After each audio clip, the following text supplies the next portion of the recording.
Well, it's personal between me and you, and I'm going to do you some serious harm, you big stiff idiot. I know you've seen a lot of fighters change trainers over the years. It's a very common thing in boxing. What do you make of Anthony Joshua and the Robert Garcia partnership? Well, Robert Garcia has never trained a successful heavyweight, so It was a very strange pairing. First of all, heavyweights don't throw body shots like little guys, and Robert concentrates on body shots, so that's a little different. And he's fighting a southpaw, and it's even harder to land those body shots on a southpaw, let alone being a heavyweight too. I don't think it's a pairing made in heaven, but Robert is a great trainer. There's nothing to do with Robert not being a great trainer. It's just that I don't see it as an ideal situation. They're going to delay the fight. The fight's not going to be July 23rd. It's going to be about 3 weeks, 2 to 3 weeks later, to give Robert more chance to work with AJ. Yeah, that's what I think. That's what's going to happen. Yeah, because Stacey McKinley's told me on many occasions, and I know this to be true. Like, just because a guy is a great trainer in other weight classes, it doesn't mean they can train heavyweights. It's a whole other sport. Heavyweights and cruiserweights are in league of their own. It's a whole different animal than the smaller guy. Robert Garcia has got that little Bam. He's got Bam's brother, Josh Franco. He had Vergil Ortiz. I think he left. I'm not sure, but I believe he did. But he's got a whole bunch of, smaller guys he does great with. He's a great trainer. I mean, great trainer. Not good, great. But heavyweights are a different animal. Another thing is he's not getting any chance to work with them in a fight or two prior to this. He's just getting thrown right into the fire like Joshua is. And I don't think it's exactly a great situation. Okay, yeah, because I thought of the guys that he visited here in the States all those months ago, he should have went with Ronnie Shields. I thought Ronnie Shields would have been the best of the guys. At least I know he visited Vergil. I know he visited a couple other guys, but Ronnie was the best. Vergil Hunter? Vergil Hunter, yeah, no. What a fraud he is. As soon as he puts his hands on a fighter, that game's over. I saw your tweet about Tony Yoka when he fought. And the same thing you said, I thought the same thing when because I watched Yoka versus McCauley. I don't know how a heavyweight goes and trains at Vergil Hunter after the Brazil Wilder fight. Let me just tell you one thing. Go ahead. Andre Ward went to the top of the all-time greats, not because of Vergil, in spite of Vergil. It shows you how great Andre Ward really is. Holy moly. The man.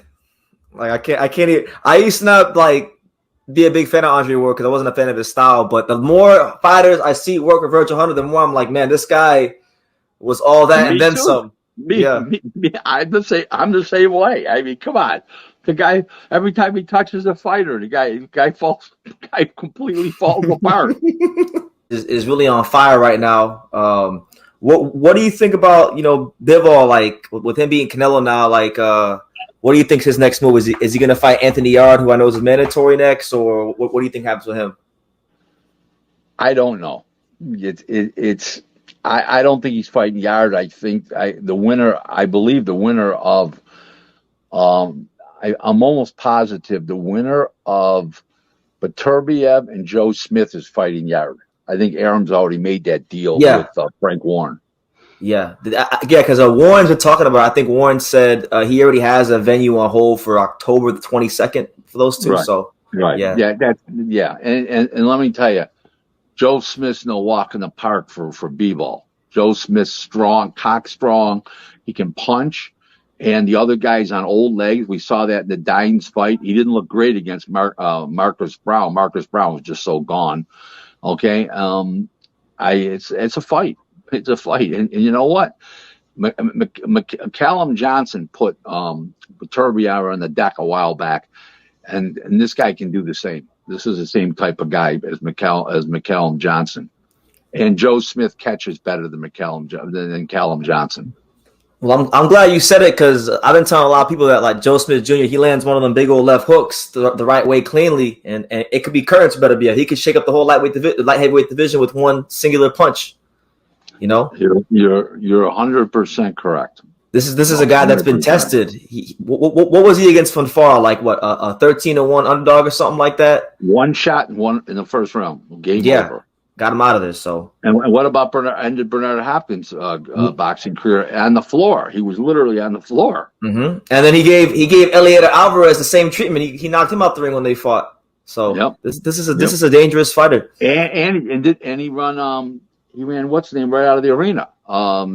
Jesse Hart. Jesse Hart, yeah. Jesse Hart was like, yeah, you hurt a lot of people in my city. I gotta get revenge for Bernard Hopkins, and that messed him up even more. Trying to do that, his pride got him hurt. Yeah, for sure. Yeah. But like the wild card and all this seems to be like Zoro, because Zoro is WBA mandatory now, and now he's been calling for the fight with Bivol. What do you make of like Bivol versus Zoro that fight happens? A very high level technical fight. I don't think it's exactly an exciting fight. I think it's two chess players. Because Zoro fights interesting. Zoro fights very aggressive against B and C fighters, but when he's going to fight an A+ fighter like a Bivol, he's going to be a chess player. Yeah, tall left-hander like that, and Bivol will be a chess player. So I don't think it'll be exactly an exciting fight. You don't think with Zoro rehydrating to 200+ pounds on a fight night that he tries to impose that size advantage at some point? I think he will, but I think, like I said about him and Canelo, I think he gets out of the way with the fast feet. That Bivol's got good balance, fast feet, and maneuvers out of those situations more often than not, just like he did with Canelo. Okay, that's how I look at it. I think Zoro can beat him, but it's a hell of a fight. Yeah, that's really the fight I want to see at 175. It's one of the better matchups. Yeah. Thank you for watching another video on True School Sports, the home of boxing. If you made it this far, do me a favor and do yourself a damn favor. Hit that subscribe button and surely you will not be disappointed. True School Sports bringing you the latest and greatest, the untouchable, boxing content, interviews, news videos, breakdowns, live fight reaction extravaganza. We've got a great community of people here, boxing fans all over the world, from America to the UK to Australia and on and on and on. So join the empire today. Hit that subscribe button. Take care and God.